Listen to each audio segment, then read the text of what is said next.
आपके इतने अच्छे विचार हैं। एक बहुत पॉपुलर कोचिंग वाले थे ओझा जी, जो राजनीति में जा चुके हैं। तो क्या लगता है कि खुद जब अकेले बैठते हैं कि क्या मुझे राजनीति में आना चाहिए, क्योंकि आपका अपना फैसला होगा ये भविष्य में? हमको उस समय उतना इंटरेस्ट आज इन्होंने मना कर दिया, राजनीति में नहीं आएंगे। देख लोग लीजिए, से सुन लीजिए। झगड़े रहता है। अभी तो हमको तो देखिए, बिहार गवर्नमेंट में तो हमको पता नहीं, ऐसा बिहार के लगता कई है नेता इन कि पे आरोप लगाते हैं कि भैया ये इसलिए कर रहे हैं कि राजनीति में आते हैं, लेकिन ये कह रहे हैं कि भैया नहीं आना चाहेंगे। तो ये क्लियर कर दिया आज इन्होंने, तो क्लियर कर दिया आपने। हमको ये नहीं समझ में आता है, जो पूछ रहे होते हैं वो चाहते हैं कि हम लोग आ जाएं या डरते हैं कि ना आए। और इतना तो हम जरूर कहते हैं कि हम लोग को इधर कोई इंटरेस्ट वगैरह नहीं है, और ये कोई राजनीति में जाता है तो छुपके से नहीं जाता है। लेकिन जो अभी के टाइम पे हैं, एट प्रेजेंट जिस तरह से चल रहे हैं, उन लोगों से कहते हैं, रिक्वेस्ट करते हैं कि आप अच्छे से काम करो, वरना किसी दिन ये पढ़े लिखे लोग अगर उधर घूम गए ना, तो उन लोग का हाल, वर्तमान नेताओं का हाल वही हो जाएगा जो नोकिया मोबाइल का हुआ था। वो टकटकाते रहेंगे, वो सांप वाला गेम खेलते खेलते। बहुत बढ़िया।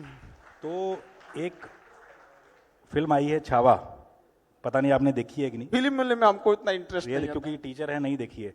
एक सवाल उठता है, लगातार उठता रहता है कि भैया जितनी जगह मुगलों को, अकबर को या इन राजाओं को मिली, उतनी महाराणा प्रताप, शिवाजी को नहीं मिली। आपको क्या लगता है? आप एक शिक्षक हैं, क्या राय रखते हैं इस पे आप अपनी?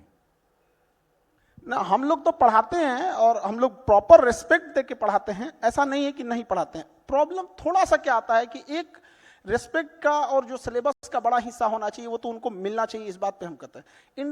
इंडिया में क्या हुआ था ना कि जो इंटरनल राजा थे उनका ना डिवाइडेशन इतना ज्यादा हो गया था कि महाराष्ट्र के क्षेत्र में ये, आप देखिए हर्षवर्धन के मरने के बाद पूरे भारत को कंट्रोल करने के लिए आपको राजा नहीं मिलेगा। तो जैसे महाराणा प्रताप और राजस्थान के जो शासक थे, उनका योगदान इतिहास में उन्हें जगह नहीं मिलता है, ये दुखद है। लेकिन हम आपको बताते हैं कि मोहम्मद बिन कासिम के आक्रमण के 500 साल बाद तक और राजस्थान के शासकों ने, छतरानियों ने 500 साल तक किसी विदेशी आक्रमणकारी को घुसने नहीं दिया।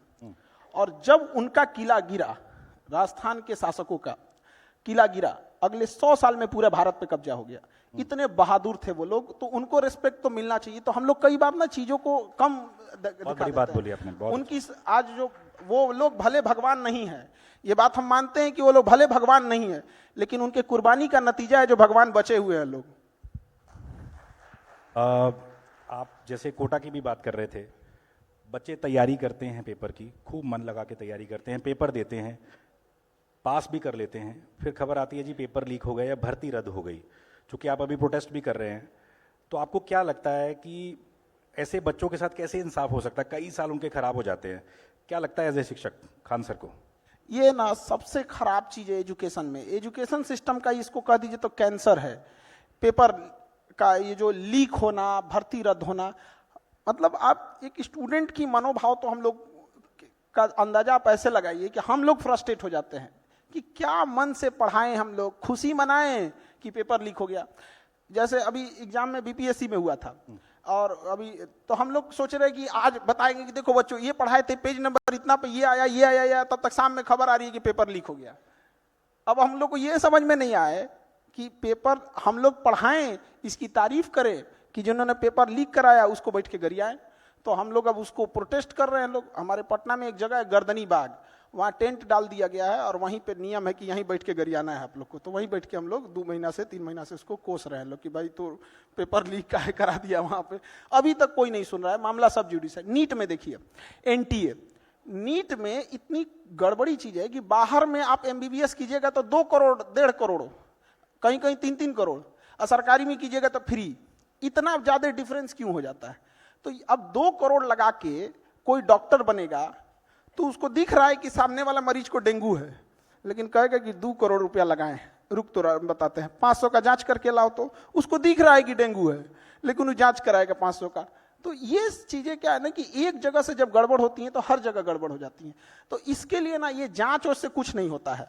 हम तो सीधे कहते हैं कि बैठाए पूरी मीडिया के सामने पोलियोग्राफिक टेस्ट और नार्को टेस्ट कराए, और जो गड़बड़ पाए बम से उड़ा दे। बहुत बड़ी चीज बोली। अच्छा, प्रधानमंत्री मोदी परीक्षा पे चर्चा करते हैं। आजकल देखने को मिला कि बच्चों में तनाव बहुत ज़्यादा हो जा रहा है। सोशल मीडिया का ज़माना है, एक दूसरे से कंपैरिजन करते हैं पेरेंट्स। ऐसे पेरेंट्स को क्या कहना चाहेंगे जो बच्चों पे अत्यधिक दबाव बनाते हैं, जिनके चलते बच्चे प्रेशर में आ जाते हैं? आपके पास ऐसे कई हज़ारों बच्चे आते होंगे, बताइए ज़रा। देखिए, अब प्रेशर बनाने से नहीं होता, ऐसे पेरेंट्स को भी कहते हैं। आप अपने घोड़ा को अगर मान के चलिए रेस लगाना है, घोड़ा पाला है कोई, तो उसको खिलाइए पिलाइए अच्छा से, कि बिना खिलाए पिलाए रेस में लाए मार डंटा मार रहे हो, क्या दौड़ेगा? उसको दौड़ने से पहले उसका ख्याल तो रखिए। उसी तरह आपके बच्चे हैं, आप एक बार कॉपी खोल के नहीं देखे कि वो क्या पढ़ा है। गार्जियन लोग एक को लगता है एक ट्यूशन का एक कोचिंग लगा देंगे, एक ट्यूशन लगा देंगे, मेरा काम खत्म। तो ये भी तो गलत है। पढ़ाई में अगर इंटरेस्ट है तो दुनिया का कोई इंसान पढ़ाई से नहीं भाग सकता है। तो इंटरेस्ट जगाना जरूरी है। वो कहते नहीं तुम पढ़, हम कहते छोड़ना इसको, उसको इंटरेस्ट जगाइए। अगर उसको इंटरेस्ट जग जाएगा ना, तो आप उसको खाना भी दीजिएगा तो कहेगा कि नहीं, एक क्वेश्चन और लगा देते हैं तब जाके खाना खाएंगे। तो उल्टा सिस्टम लेके चल रहे हैं लोग।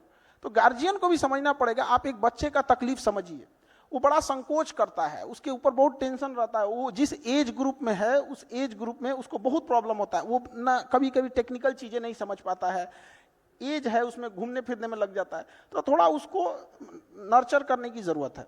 आपके पास हज़ारों स्टूडेंट्स अभी तक क्लासें आप ले चुके हैं। कुछ ऐसा किस्सा सुनाइए जिसमें आपके पास कोई बच्चा कुछ ऐसा सामान ले आया हो, जैसे आप, मैंने सुना कई एक बार बंदूक ले आया था बच्चा, आपके लिए नहीं लाया था, किसी और वजह से लाया था। बताइए ज़रा क्या था वो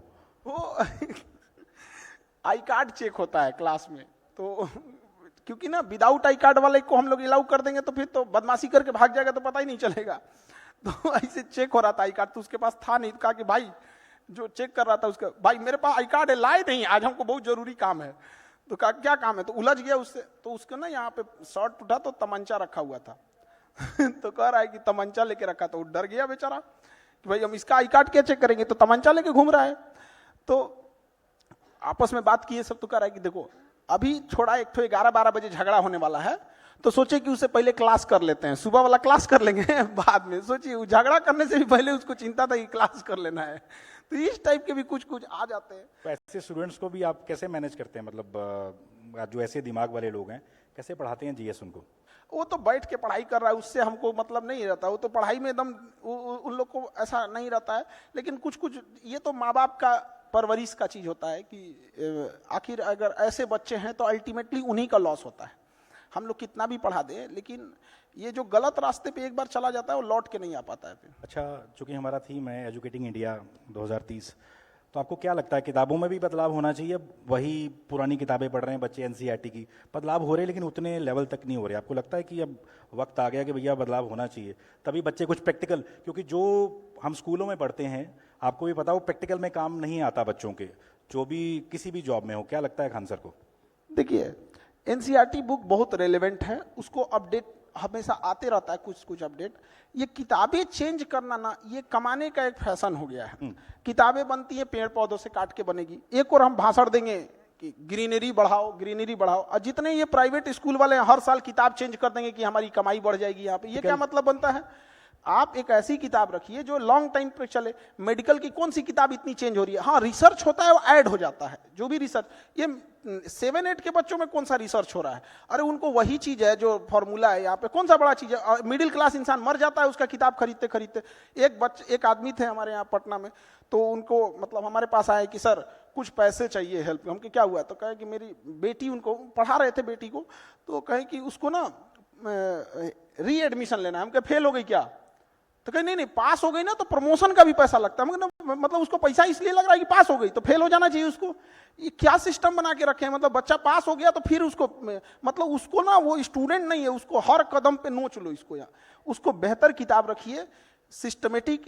1 नेशन 1 इलेक्शन की बात करते हैं, 1 नेशन 1 एजुकेशन की बात क्यों नहीं करते हैं? तमिलनाडु में अलग सिस्टम है, गुजरात में अलग है, बिहार में अलग है। एक जैसा सिस्टम रहना चाहिए। लैंग्वेज आप पढ़ाइए, गुजरात में गुजराती लैंग्वेज को पढ़ाइए, गुजराती कल्चर को पढ़ाइए, बट ओवरऑल तो सेम रहना चाहिए। किताबें बार बार चेंज करने से बिना मतलब का फाइनेंशियल बर्डन बढ़ता है। और ये जो आप कहें कि जो किताब है और उसका जो यूज नहीं आता है, तो किताब में एजुकेशन से रिलेटेड चीज है, और जब हम वर्किंग में जाते हैं तो वो स्किल्ड ढूंढता है। तो स्किल्ड अलग हो गया, एजुकेशन अलग हो गया। आखिर हमें भीड़ में से सेलेक्ट करना है किसी को, तो हम कैसे सेलेक्ट करेंगे? A single sheet of marksheet cannot decide my whole career. लेकिन हमारा मार्कशीट ये जरूर बता देता है कि 10th में हम सिंसियर थे कि नहीं थे। ग्रेजुएशन का मार्कशीट हमें ये जरूर बता देता है कि उस टाइम फ्रेम में हम सिंसियर थे कि नहीं। इस आधार पर हम ये आइडिया लगा लेते हैं कि ये इंसान थोड़ा सिंसियर होगा। बाद में उसको ट्रेनिंग स्किल तो सब देना ही पड़ेगा।